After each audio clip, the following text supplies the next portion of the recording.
sore hari ini. Untuk persingkat waktu, izinkan kami menyampaikan judul kami tadi, peranan teknologi informasi dan komunikasi dalam pemulihan dan pergerakan kegiatan ekonomi masyarakat pada masa pandemi. Oke, abstraknya saat ini dunia sedang menghadapi COVID-19 ya, dimanapun kita rasain, masuk Indonesia. Kita merasakan COVID itu sejak bulan Maret. Masuknya sih, tapi waktu dia lagi hebat-hebatnya tuh di bulan Juli.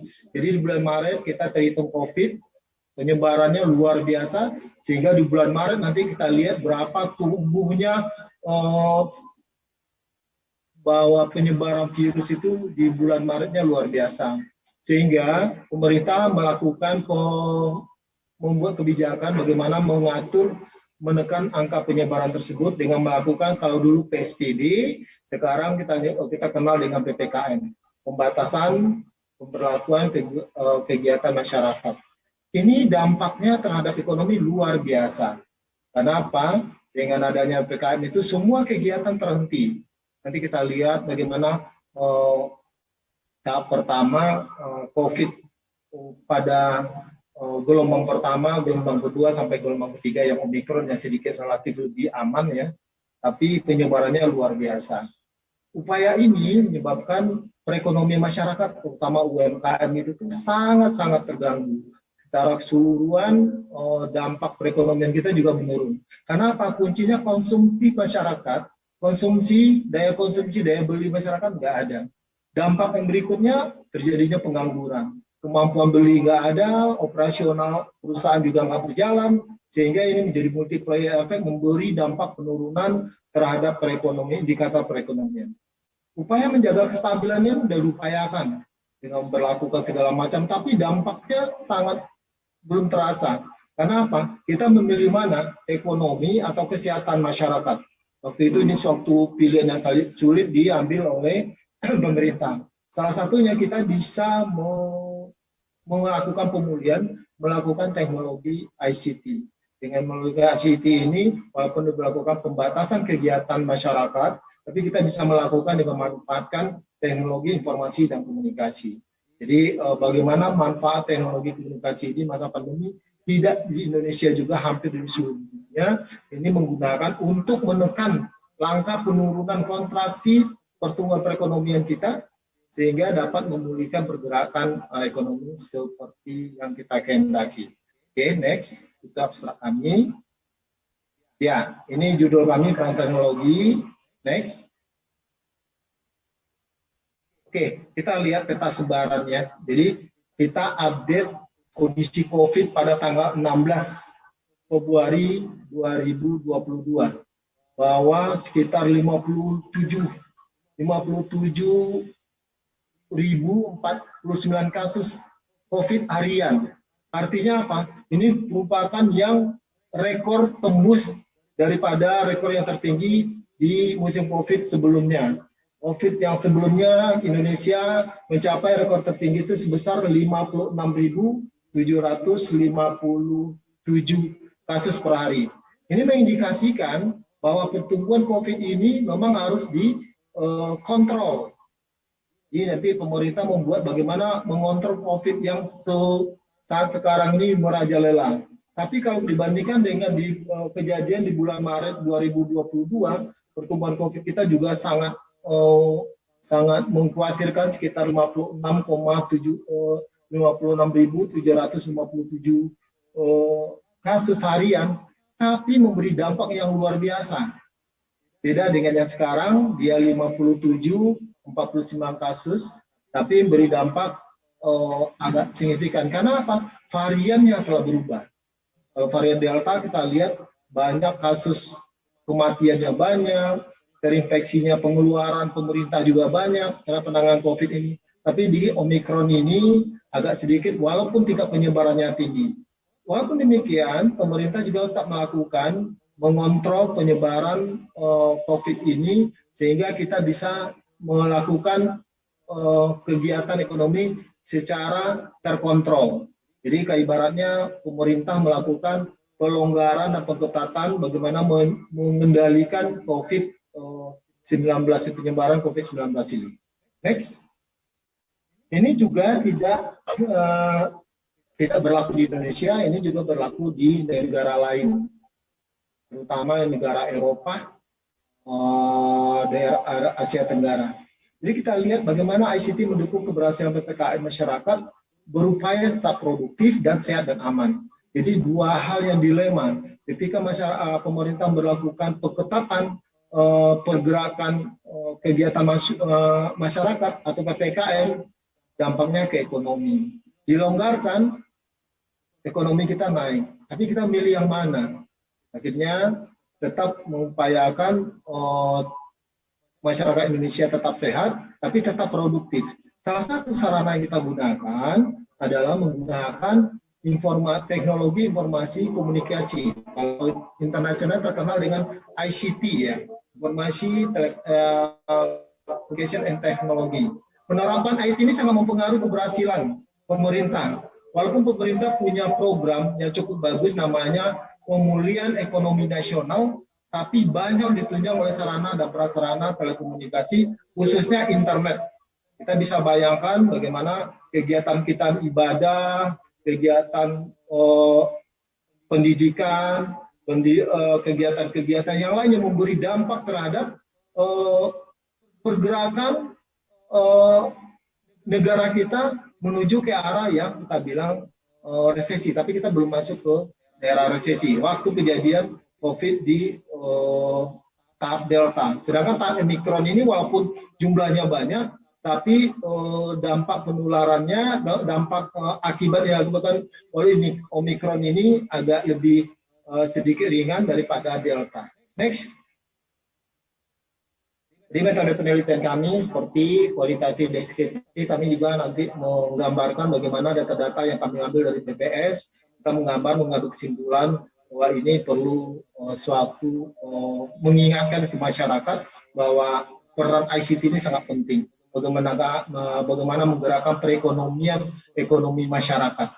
Kalau untuk pemerintah sudah punya Badan Pemulihan Ekonomi Nasional. Tapi terkait dengan kegiatan ekonomi masyarakat, dan kita sering sebut dengan UMKM, ini sangat mendukung, sangat perlukan oleh sarana dan prasarana namanya ICT. Next. Kami lanjut saja, cepat. Oke. Peranan teknologi kita nanti mendukung aktivitas masyarakat kapan saja dan di mana saja. Jadi walaupun kita WFA, work from home, semuanya, itu masih bisa kita lakukan aktivasi untuk terkait dengan trading, edukasi, kesehatan, dan lain sebagainya. Teknologi informasi inilah yang menjadi new normal kita. Sampai sekarang kalau kita keluar pakai masker, ini juga kegiatan kita dimanapun, kita pertama kita cari ada nggak linknya, ada nggak LAN-nya, ada nggak internetnya. Jadi menjadi kebiasaan baru bagi kita. Pemaparan ICT ini menjadi keniscayaan saat ini dalam mendukung kegiatan sehari-hari. Kita pagi sudah cek, tayangan kita bagus. Nanti saya rapat harus share lagi internet. Itu semua termasuk penggunaan ICT secara keseluruhan. Mungkin melalui pemataan linknya, aplikasi sosial media, seperti yang kita lakukan saat ini. Ketika ada jaringan yang putus, kita kehilangan momen. Pentingnya sarana telekomunikasi, sarana informasi komunikasi ini dalam memperkecil, memulihkan kegiatan ekonomi masyarakat. Next. Ini kita lihat bahwa kegiatan masyarakat itu salah satunya ditunjang oleh usaha mikro, kecil, dan menengah.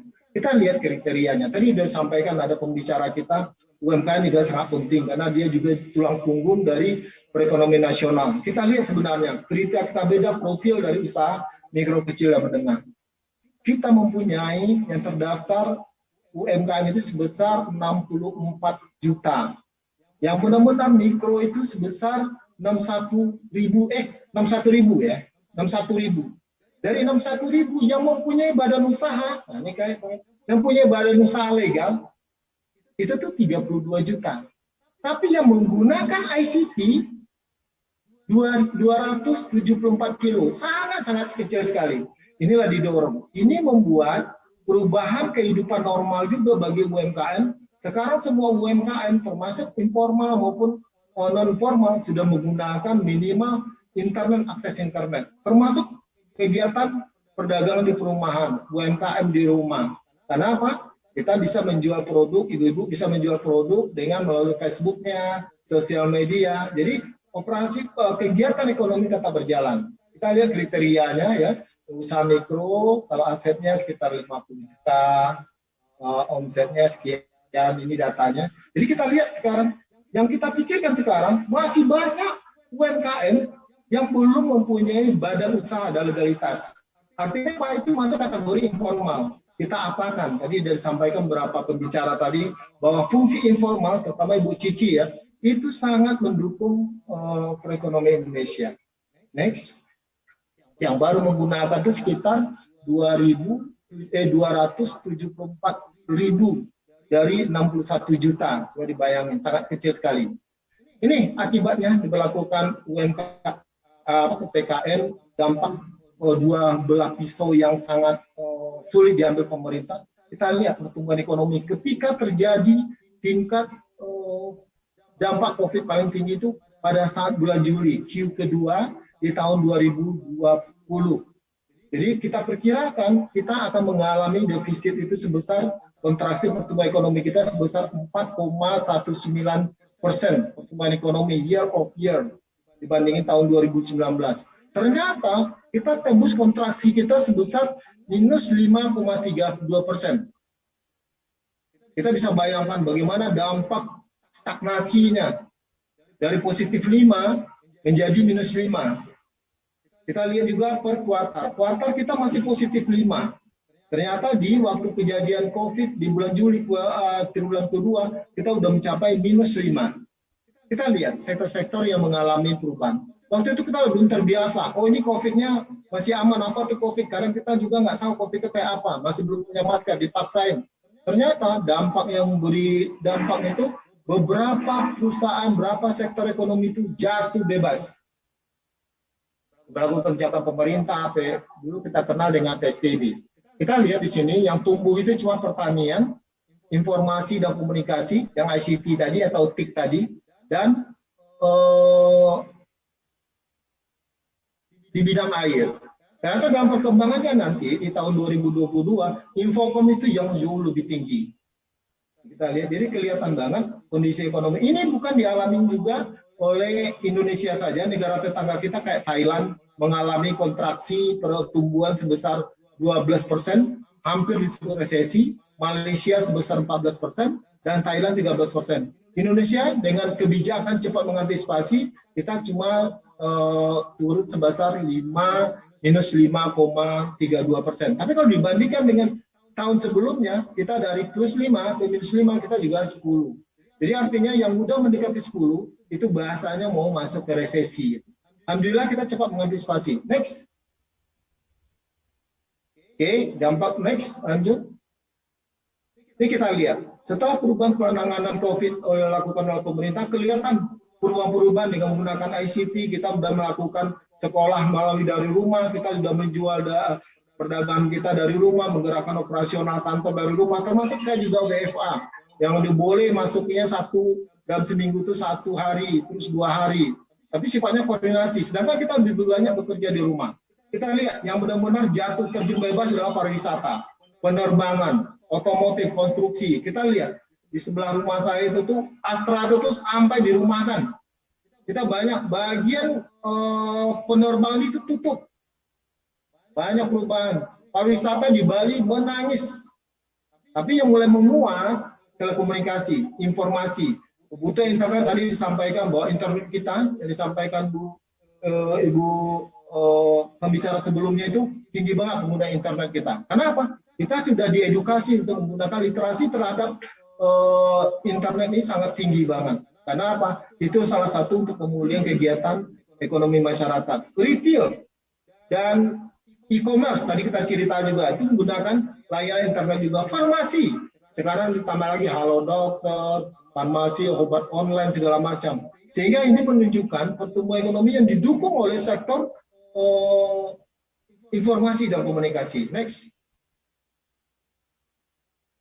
Oke, kita ambil satu-satu. Di trading misalnya, di e-commerce tadi sudah sampaikan bagaimana bahwa penggunaan aplikasi Lazada, platform ataupun namanya sering disebut itu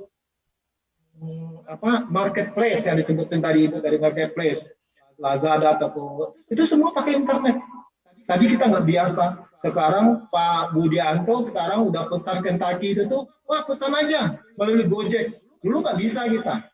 Anak-anak sekarang, wah hari ini ulang tahun Pak, kirim visa apa? Kita nggak pernah tahu kalau nggak ada COVID ini. Karena begitu mudahnya kita akses internet, luar biasa. Kesehatan juga seperti itu.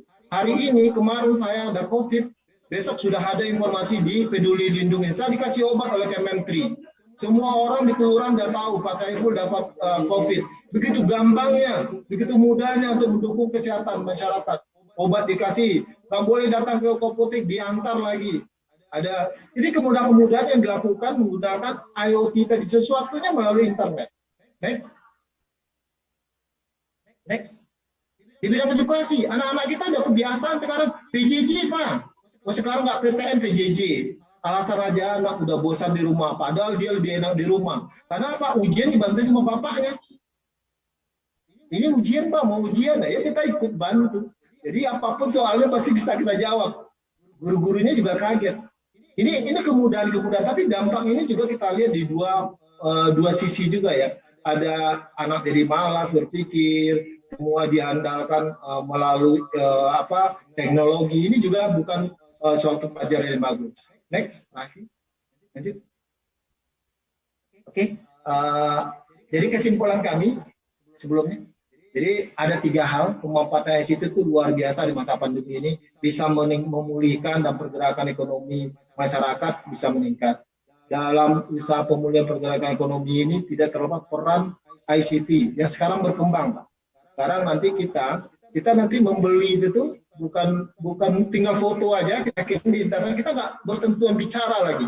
Kita lihat di internet ada sepatu, kita foto, kita kirimkan di alamat tertentu, kirim uangnya kembali. Jadi luar biasa, ICT berkembang. Apalagi kita bicara teknologi kemanusiaan, analisa, dokter segala macam berkembang banget. Ingat terlepas. Berikutnya ada beberapa sektor ekonomi yang meningkatkan produktivitas. Tidak ada alasan kita tidak bisa berproduktivitas sekarang. Karena ada pandemi nggak ada. Bisa kita kerjakan di rumah, di mana saja. Work from home itu udah biasa. Bidang kesehatan, pendidikan, sektor industri, apapun.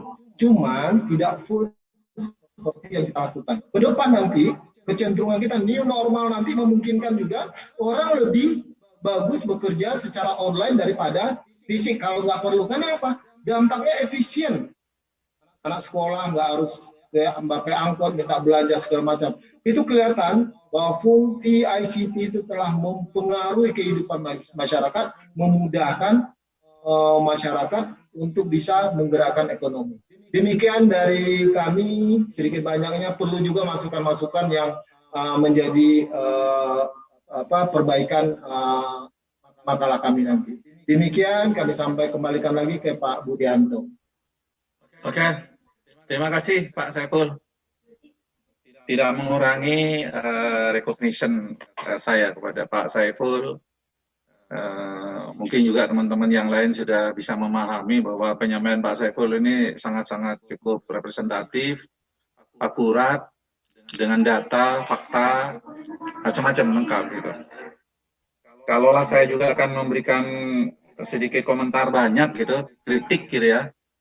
Bukan kritiknya kepada Pak Saiful gitu, tapi kritik kepada pendayagunaan teknologi informasi dan komunikasi itu kan sementara waktu kan negara kalau menurut saya tetap abai gitu loh, abai terhadap produksi-produksi yang bersumber betul-betul dari masyarakat lini bawah, yang mana produksinya dia atau hasil produksinya dia justru presentasinya tinggi untuk memenuhi kebutuhan kita dalam bermasyarakat, berbangsa, bernegara. Misalnya apa? Misalnya sarana produksi yang menghasilkan beras, yang menghasilkan gula, menghasilkan ikan-ikan di laut, bla bla bla gitu. Itu tidak terjangkau ya menurut saya tak terjangkau. Dan boleh dikatakan abai, negara itu abai. Next time Pak Saiful dengan saya bisa diskusi dari mikro sampai makro terkait kebijakan itu.